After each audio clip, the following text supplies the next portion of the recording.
Olá, eu sou a professora Selma Carlotto, sou professora de pós-graduação, professora de MBA da Fundação Getúlio Vargas e sou autora da obra Compliance Trabalhista, da editora LTR, e em breve estarei lançando também a obra Lei Geral de Proteção de Dados com enfoque nas relações de trabalho. Primeiramente, eu gostaria imensamente de parabenizar a doutora Dayana e o doutor Dimer por esse maravilhoso projeto de levar informação à sociedade.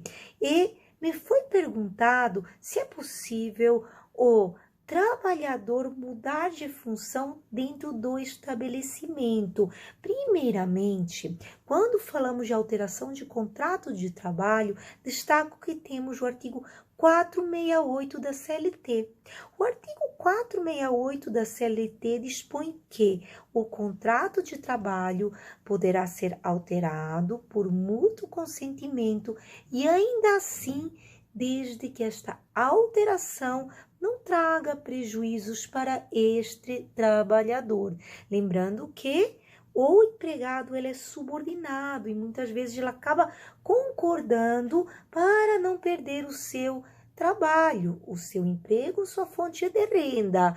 E também devemos lembrar que estamos em um momento de calamidade pública declarada em plena pandemia e que, para salvar os empregos, foram editadas duas medidas provisórias trazendo soluções nas relações de trabalho.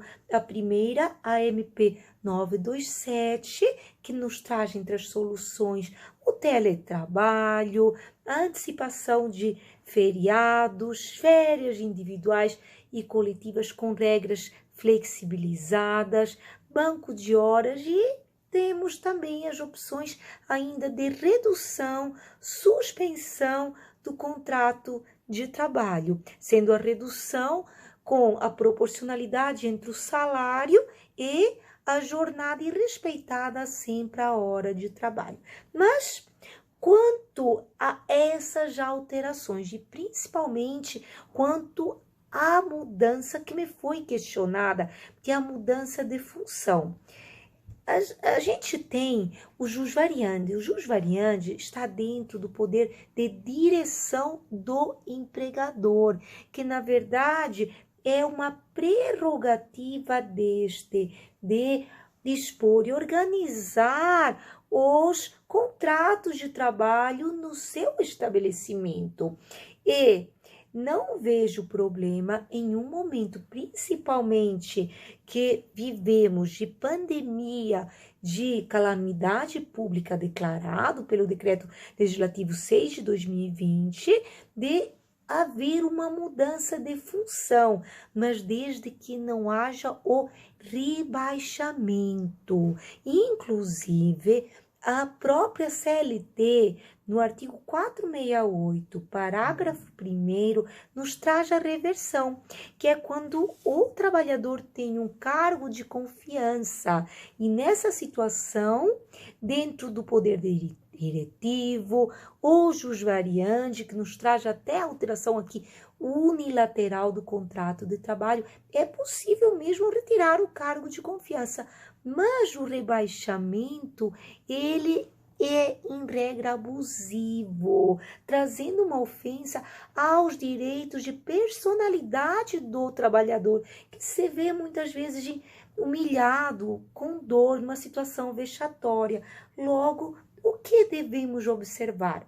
Que situações como reversão, que a lei já permite, é possível você alterar a função, que é o caso do detentor de cargo de confiança.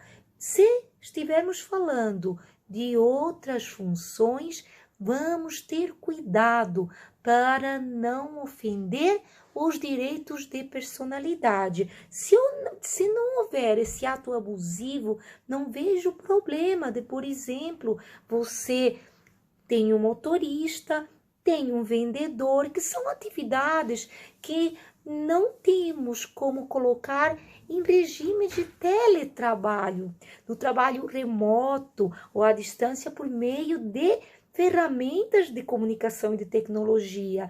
E nessa situação, para preservar o trabalho e pensando assim no próprio trabalhador, seria incongruente penalizar a empresa que está mudando esta função.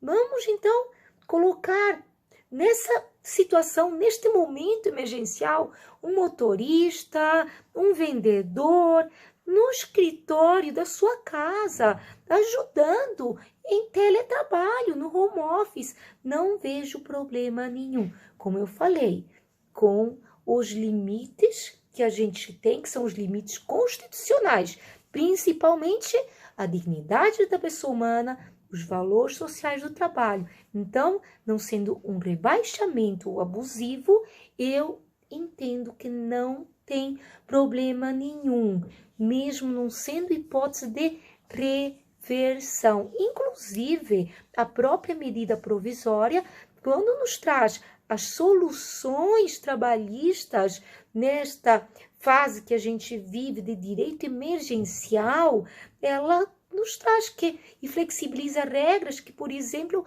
no caso de você transferir um empregado que trabalha internamente para o teletrabalho, não precisa de cumprir a regra que está lá na CLT, que foi trazida com a reforma trabalhista. O artigo 75C nos traz que é necessária a concordância prévia do trabalhador, um aditivo contratual. E aqui a MP, no artigo 4º, nos traz que será critério do empregador colocar o seu trabalhador no teletrabalho com mera notificação, que será por meio escrito ou poderá ser por meio digital, acompanhando inclusive a evolução tecnológica que nos traz essa facilidade. E sugiro que essa comunicação possa inclusive ser, porque assim nos traz a própria medida provisória, por WhatsApp, porque você não levando o empregado para a empresa, você também colocando este empregado no teletrabalho ou o retirando de uma função, principalmente, vamos falar, o empregado que está em grupo de risco. Se você tira esse empregado, esse trabalhador que está no grupo de risco de uma função, num local, imagine uma atividade essencial, mas onde existe aglomeração, existe uma possibilidade maior de ser contraído o Covid-19, o coronavírus. Imagine um caixa que está ali no mercado, filas de pessoas ali passando, ele tocando nas compras das pessoas, ele vai ter ali uma exposição muito maior ao Covid. Se a gente tem um grupo de risco, a própria medida provisória, quando trata as férias individuais, ela prioriza as férias dos grupos de risco. Então, eu entendo que a empresa, ela está, inclusive, cumprindo o seu papel, a sua função social, o seu dever constitucional de proteger o meio ambiente de trabalho, com base no artigo 7º da Constituição Federal. Se mudar o seu empregado de função sem qualquer ato abusivo aos seus direitos de personalidade, como um rebaixamento abusivo, e preservando o seu emprego.